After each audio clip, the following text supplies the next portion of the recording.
कहते एक दिन मैं जंगल में शिकार करने गया, कुछ जानवर कम नजर आए। सुबह से लेकर मैं घूमने लगा, असर का वक्त हो गया, कोई शिकार न मिला। अब मेरे दिल के अंदर ये डर था कि अगर मगरिब मुझे यहीं हो गई तो मुझे कोई दरिंदा, कोई जानवर परेशान करेगा। इसी परेशानी के आलम में मैं दाएं बाएं देख रहा था कि हरनी का एक बच्चा मुझे नजर आया। मैंने झट से वो हरनी का बच्चा ही उठा लिया कि आज यही शिकार करूंगा। कहते मैंने उसे घोड़े के आगे रखा, अपने आगे गर्दन की जानिब, और मैंने घोड़े की लगामें तेजी से घुमाई कि सर पट घोड़ा दौड़ाया ताकि मगरिब से कबल मैं शहर में पहुंच जाऊं, ये जंगल का इलाका गुजर जाए। कहते हैं मैं बड़ी गर्मी थी, बड़ी प्यास लगी, पर पानी ना पिया ना घोड़े को पिलाया। सर पट दौड़ाया इस डर से कि कहीं ऐसा ना हो कि मैं जंगल में मुझे शाम हो जाए। कहते हैं जब मैं शहर से बाहर पहुंच गया तो मगरिब का वक्त भी शुरू हो गया। कहते हैं अभी मैं पहुंचा ही था, मैंने वहाँ घोड़े को रोका, खुद भी पानी पिया, जानवर को भी पिलाया। कहते हैं जरा मैंने आंख उठा के देखा तो जिस हरनी का मैं बच्चा लाया था वो भी दौड़ती हुई मेरे पीछे आ गई। कहते हैं वो पीछे मेरे खड़ी है, पता नहीं कहाँ से बेचारी दौड़ी। मेरा तो घोड़ा था और मैंने तो सांस भी नहीं लिया। 1.5 घंटा 2 घंटे मैं भगाता लाया इस जल्दी में कि बाहर आना है। कहते पलट के देखा तो उसकी सांस फूली हुई हरनी और ललचाई नजरों से मुझे देख रही है। दिल के एक कोने से आवाज आई कि आज तो 2 शिकार हो गए। बच्चा तो पकड़ा ही, इसकी माँ को भी काबू करता हूँ ताकि डबल शिकार हाथ आएगा। कहते हैं फिर अंदर से मेरा दर्द बोला, अंदर से मेरा रहम बोला।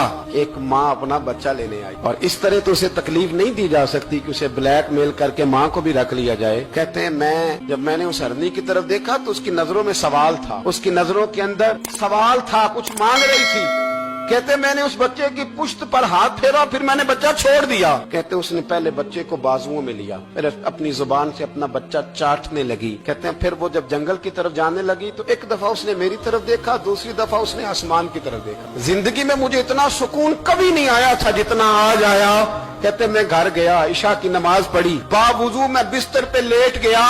लोगों मेरे नसीब देखो, मुझे मदीने वाले महबूब का दीदार नसीब हुआ। रसूल करीम अलैहिस्सलाम मेरी ख्वाब में आए, मैं रोने लगा। घर महक उठा, फूल खिलने लगे, खुशबुएं बिखरने लगी। कहते महबूब करीम तशरीफ लाए और क्या खूबसूरत जुमला है। महबूब फरमाने लगे ओ सुबकुतगीन, अगर तुझे बादशाह बना दिया जाए तो इंसानों के साथ भी इसी तरह रहम करेगा ना जिस तरह आज हरनी के साथ किया है। अगर तुझे बादशाह बनाया जाए तो रवैया यही रखेगा या बदल जाएगा। कहता मैं रो पड़ा। मैंने कहा यार सुल्ला, मैं तो गुलाम बनने के भी काबिल नहीं तो बादशाह कैसे बनूंगा। फरमाया तेरी आज की अदा बड़ी पसंद आई है, अर्श के मालिक ने तुझे बादशाह बनाने का फैसला कर लिया।